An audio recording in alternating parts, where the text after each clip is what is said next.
Hi, it's Jinkly here, and today I'm here with some study tips for you. So I'm going to go from the broad to the very specific subject by subject. So without further ado, let's get into it. One of the main things I found super helpful throughout so many years of high school was using flashcards. And how I used them was I made them online using this website, which I'm going to link down below, called Kits. And I basically copy and pasted all of my notes into that. But after copy and pasting, I would summarize them inside the flashcard website. And after that, I would print them all out until I've got a stack like this. So what I would do is first I would go through all of them. I would split into, let's say for day one, I would do this much, and then I'll split that into every single day until I went through the whole entire stack. And then make sure that you start early because this method takes a lot of time. So after I go through all of these flashcards, then I would go through it a second time. And the first time always takes the longest because you don't really know how you word things. You probably have a lot that you don't know, but you'll be surprised at how much you actually remember even only after going through them once. So for the second time, you get through the flashcards a lot faster. So you want to get through this whole stack again. So you will split your flashcards into 3 sections. So for the second run through, you would have the section which is the stuff that you don't know at all, okay? And then your medium pile, this one was one that I usually skipped, but I found really helpful once I had a very large volume of flashcards, which was the kind of know pile. So this is if I know part of the answer or I don't get the exact wording right as I did in my notes. And if I don't if my answer falls into that section, then it would go into the kind of pile. Of course, I choose to put those cards in the kind of pile even if I get the general gist right, but just not the right wording, because it forces you to give a more comprehensive answer, which you usually have in your notes.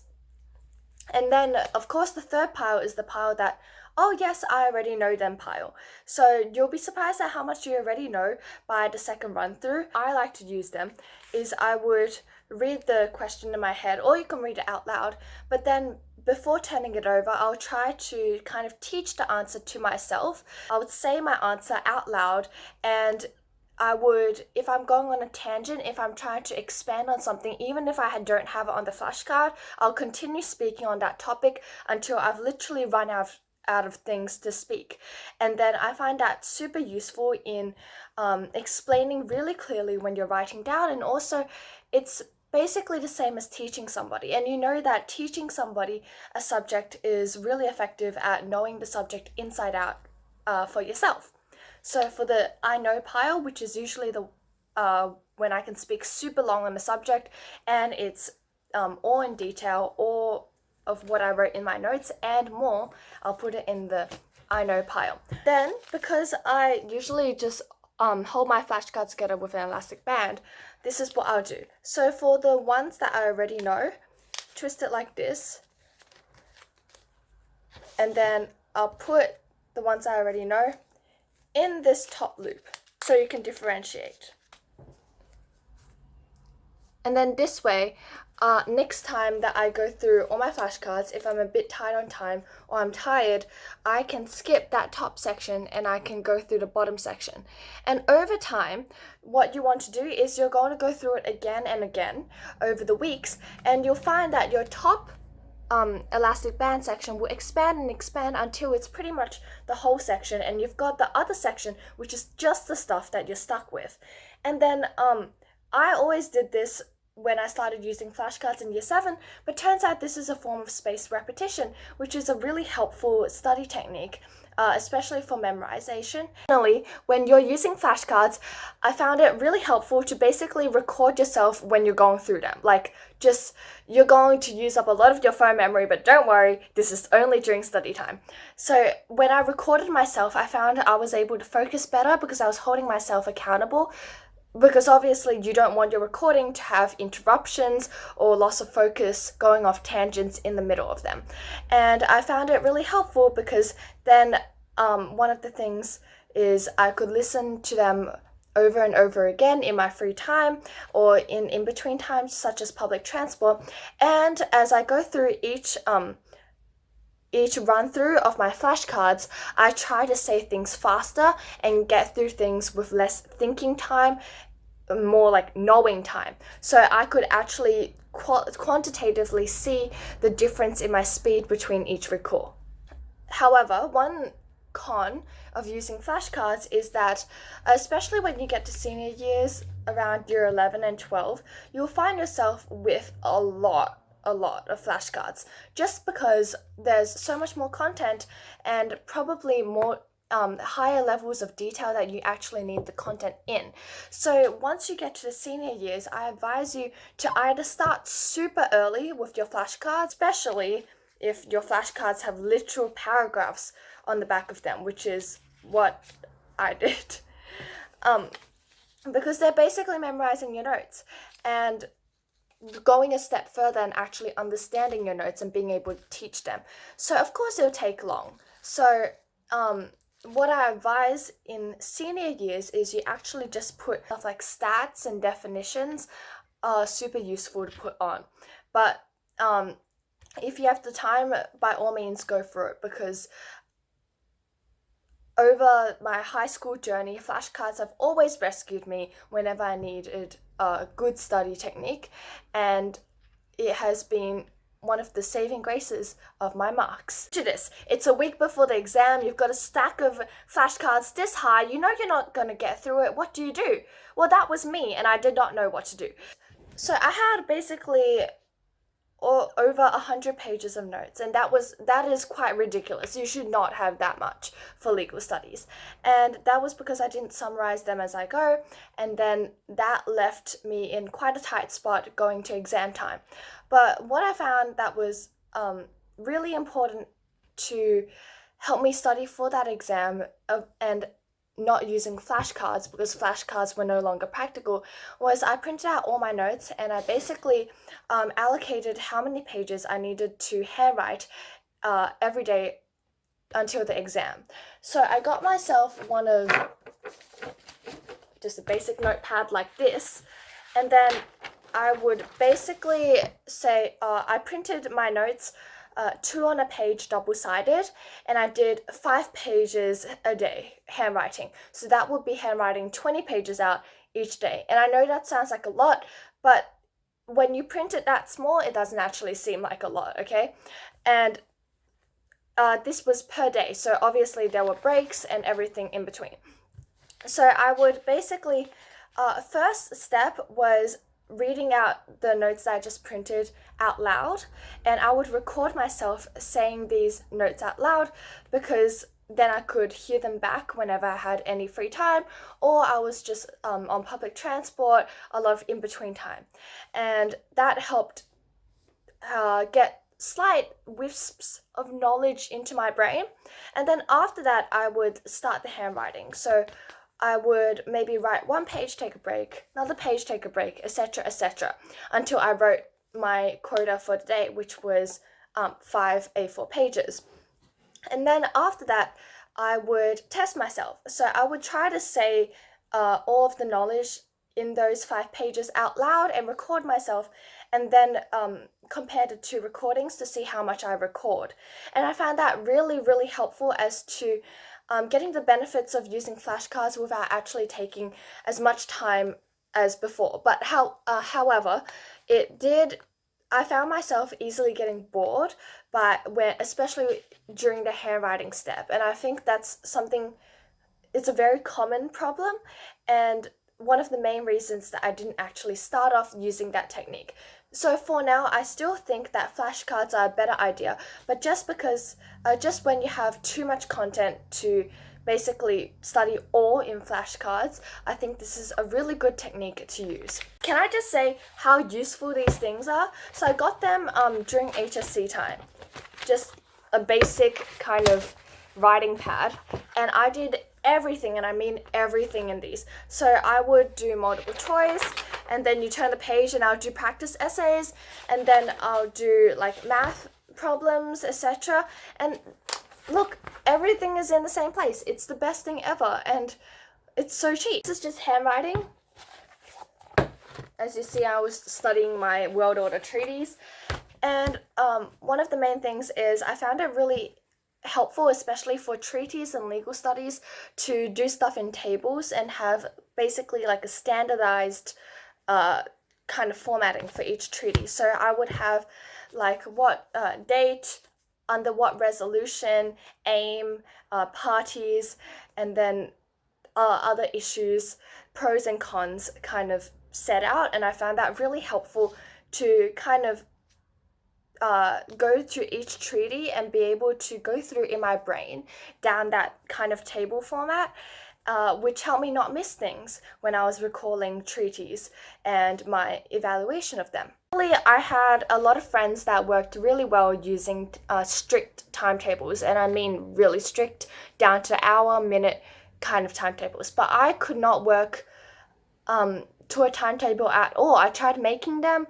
I could never follow them, and I feel like for a lot of people this might also be true. What I instead found really helpful was using a checklist. I would write it down on my notes in my phone, and I'll write down all the stuff that I needed to do. And if I have made progress or I've finished a section of it, I would put a dash next to the activity. And then when I finish an activity during the day, I would put a slash. And then at the end of the day, I would basically delete the ones that have slashes on, and then use that same checklist for the next day. And just the most simple thing, but I found it was really, really helpful. A lot of people find it really difficult to focus because they're spending a lot of time on their phone. The most helpful thing I found was, number one, put your phone literally out of arm's reach and out of your eyesight. And number two was, instead of having kind of like a punitive system, I wanted to be a reward system. But rather than punishing yourself or setting a time limit on your phone use, rather set a timer for how much time you can spend without your phone. So I would start like a stopwatch, and then I would see how much time I could actually spend without touching my phone, and then try to beat that time every study period. And I found that was a lot more helpful in keeping me away from my phone, rather than setting a time limit or punishing myself for touching my phone. Okay, moving on to English. So I'm no English whiz, but I definitely saw a definite improvement in my year 12 year in my English marks. And I think that why is that? It's because I finally figured out at least a somewhat proper way to study for English and actually understand the stuff that I was reading and studying. So, okay, number one, this is going to be the saddest advice ever, but it is to read your prescribed text not once, not twice, but 3 times, maybe. Okay, a lot of people survived with not 3 times, but I personally not good at English. So I read it 3 times because I got somebody else's advice that I should read it 3 times. And I found that, so my prescribed text was Mrs. Dalloway, and the first time I read it, I was pretty lost. Like, I didn't really get it. It was okay. I kind of fought through to the end, but it wasn't my favorite.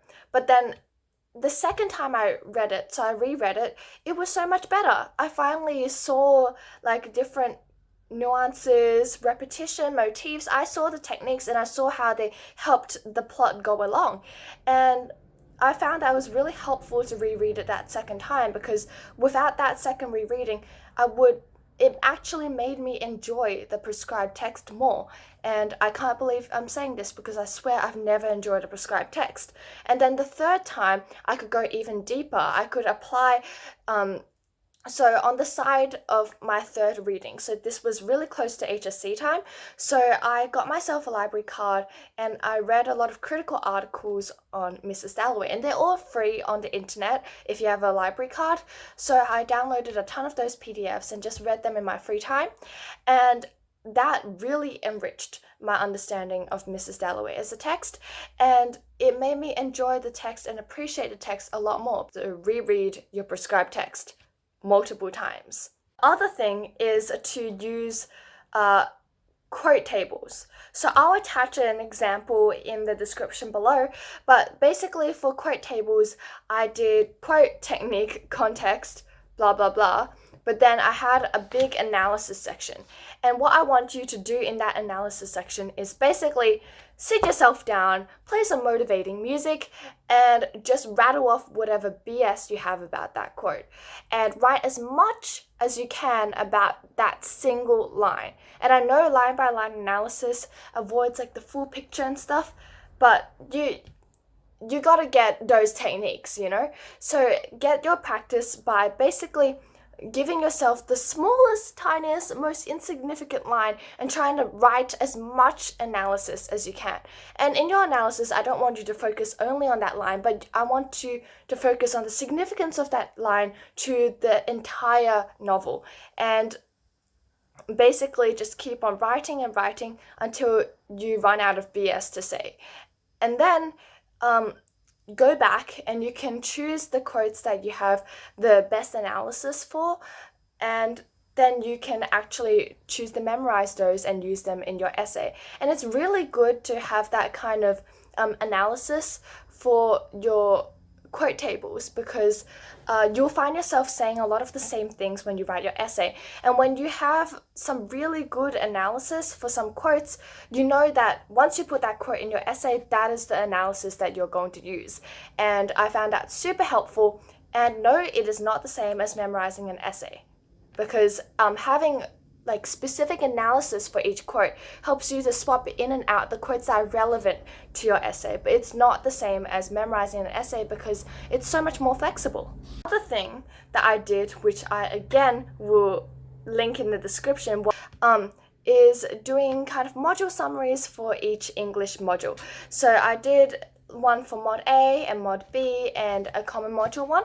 So basically for that, I had a section detailing the rubric and highlighted all of the things that were relevant and meta language that I should use in that kind of module's essay, and the main aim of the module really. Then I had a section for context and themes, and then under each theme I would talk about little ideas inside them and put down quotes and analysis under each of these ideas and themes. And I found this super helpful, especially in module A and module B, because module A is it's a comparative module, and it's really important to highlight and remember that, because it's so easy to just go about your normal kind of structure. Oh, text 1, text 2, text 1, text 2, but not actually comparing them. And it was really helpful to have that kind of summary document to see, oh, these are the similarities, these are the differences between two texts, and how do I link them? Oh, this theme, this idea. It's so much more straightforward. It was a big change for me because previously I pretty much did not write any notes for English, and that was probably my downfall. But like, I always found English super hard to write notes for, but having this kind of summary document was exactly the thing I needed. A little micro on the English thing is how I memorize quotes.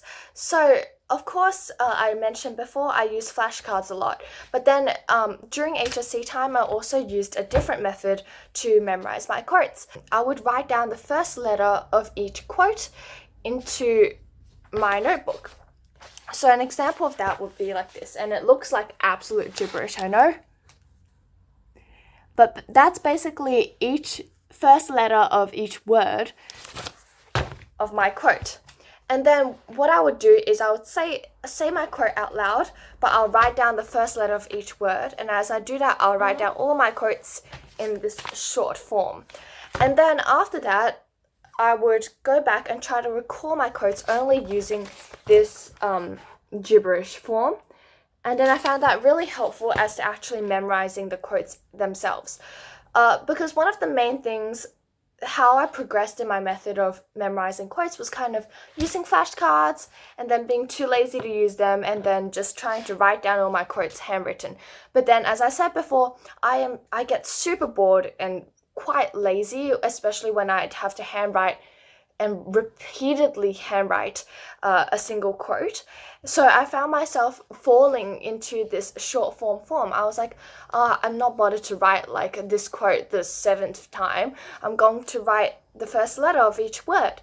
And then I actually found that this was pretty much the same or even better than my method before. And then I progressed with basically solely using this method. And it also means it's a lot easier to kind of practice writing your quotes. When you have free time, you can just write, oh, SHTO, what's that? And it's a lot easier to kind of remember that mnemonic. The other thing was basically, when I couldn't memorize a quote, I would put it literally anywhere. So I suggest you get a whiteboard marker and you can put these mnemonics on your computer screen, you can put them on your mirror, you can put them everywhere, and I swear you will be swimming in them.